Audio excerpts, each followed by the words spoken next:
Welcome back, everyone. I am Ryofu, and you are watching The Gaming Harbinger. Today, I wanted to make an unexpected video. This video was supposed to be about the PlayStation 5 September event, but because there has been so much drama and chaos surrounding the event after the fact, I figured I would make a whole video dedicated to this. I would prefer the event to stand on its own, as there were some great moments there. I don't want to take away from that, but I do think we need to talk about the aftermath. So let's not waste any more time and jump right in.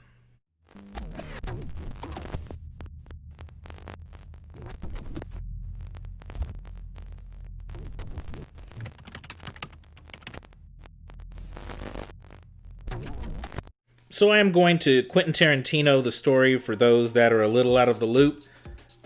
Throughout 2020, Microsoft has announced that they were going to have cross-gen games and no one would be left behind.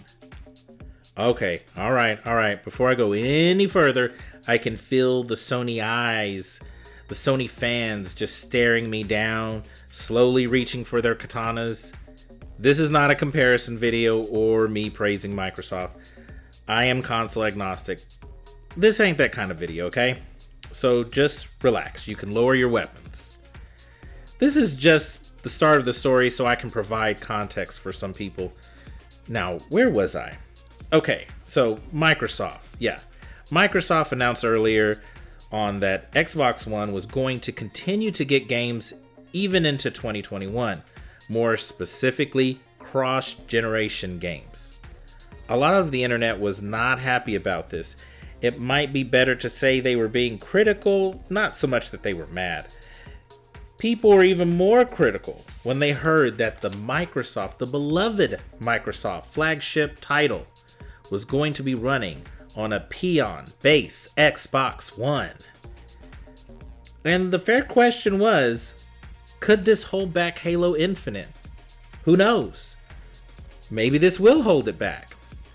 But keep that in mind. Now let's go to Sony. So all of that was ensuing with Microsoft earlier in the year, and Sony never really said if PlayStation 4 versions were going to be coming out alongside these PlayStation 5 games.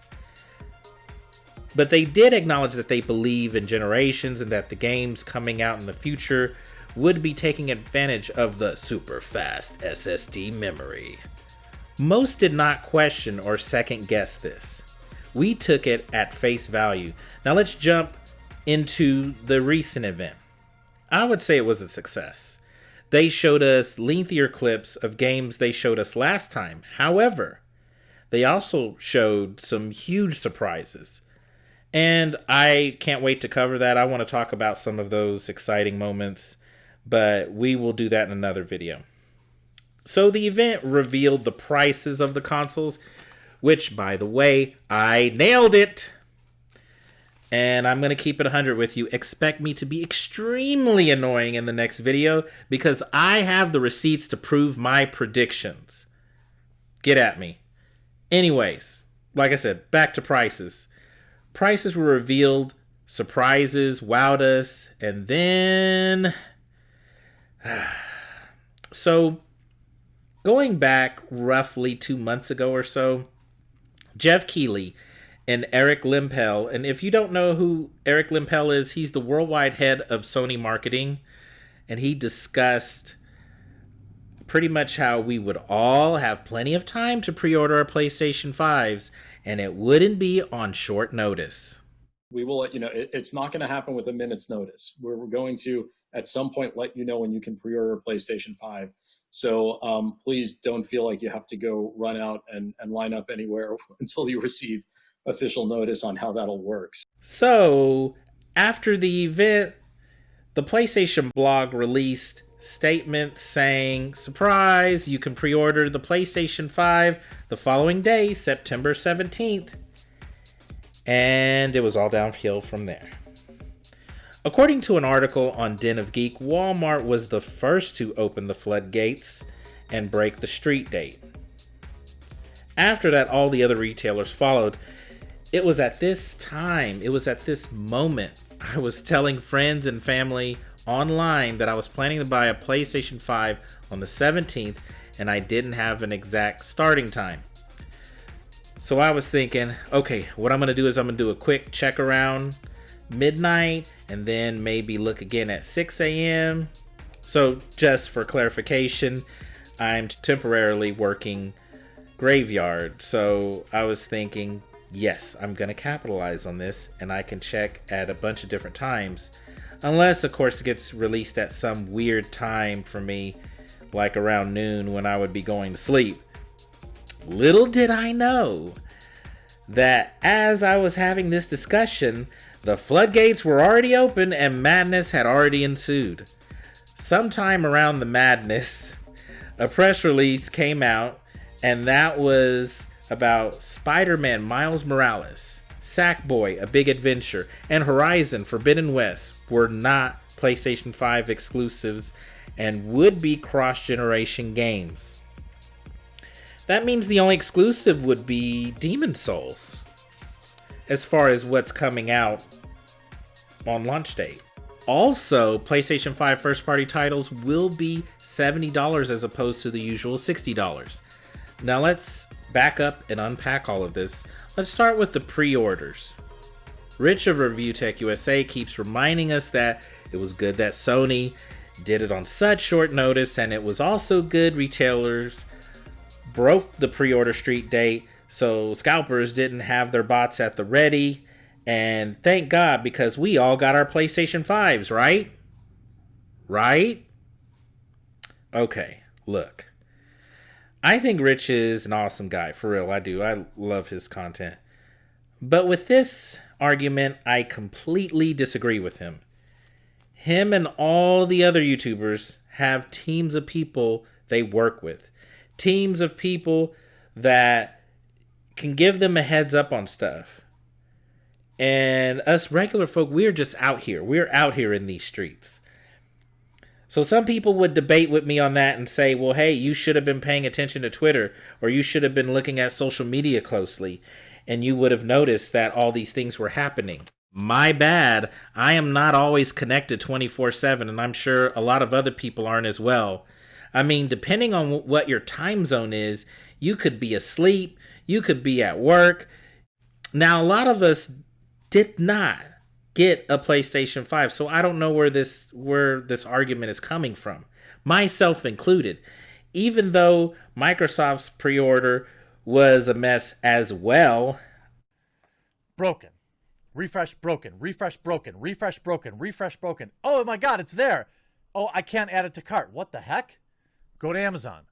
Refresh, picture of a dog. Refresh, picture of a dog. Refresh, picture of a dog. Refresh, picture of a dog. At least I had a date to work with. At least I had a time to work with. At least I felt, even if it was just a feeling. Come on, Sony, just let me feel like I have a chance. At least Microsoft made me feel like I had a chance.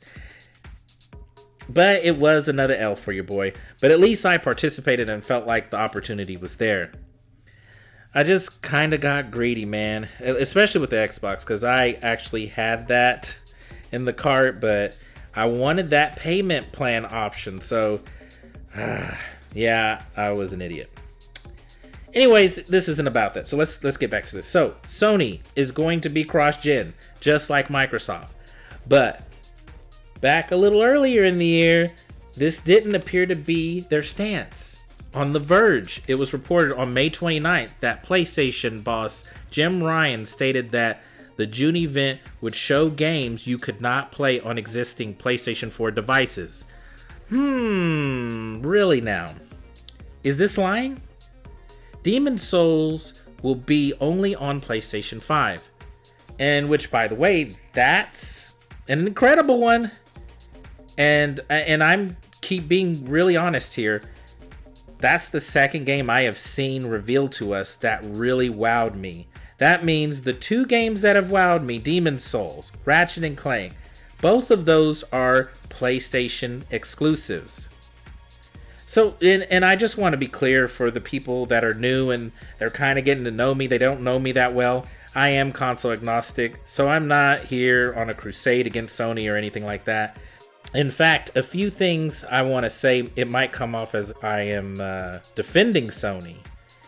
And there's also going to be some things that is definitely going to rub gamers the wrong way with how I feel. So if you feel deceived by Sony by not being upfront of some of the games coming to PlayStation 4, you have every right to be mad. If those 3 games I mentioned were your must-haves, you probably feel way less inclined to purchase a new console. That's totally logical to feel this way. Now, if you are mad because of cross-gen games merely existing, my guy, where have you been? Did you just start playing video games? This has happened the past couple of generations. Nothing new here to see. Last time I checked, the PlayStation 4 install base was around 112 million. That's a lot of people to just say, hey, thanks for the memories. I am not mad that this happened. I guess it was just a little deceptive how it happened. So what about $70 games? All right. You guys won't like my take on this. I am not surprised at all. So I've heard some YouTubers like Bob and Will of Wolfden and RGT85 present some ideas that are very close to how I feel about all of this. And their comments kind of range from saw this coming to we haven't had a price increase in quite some time. Now, don't get me wrong. I don't want to pay any more than the next man, but games are expensive to make. I personally believe season passes were a workaround to not make people angry a decade ago. Even longer than a decade ago, actually. They wanted to raise the price years ago, but were afraid of the backlash. So that's why we have all this foo-foo stuff.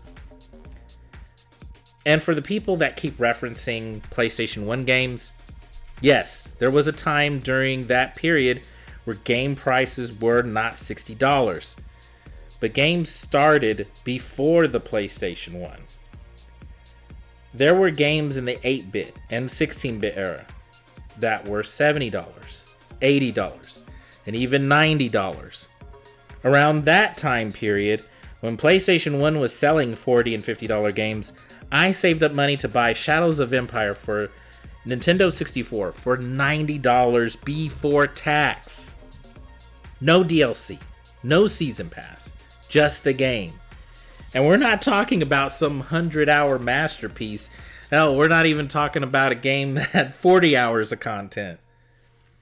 All I'm trying to say is this is probably inevitable. This was going to happen eventually. But I am not saying it's wonderful and everything's all good and I look forward to paying more for video games. Of course, I would prefer and love for AAA games to be available and affordable to everyone. But unfortunately, it's just not as one-dimensional as that. First of all, I appreciate you guys for stopping by and checking out the video. This was quite the mouthful, but I had a lot I wanted to say in regard to all of this.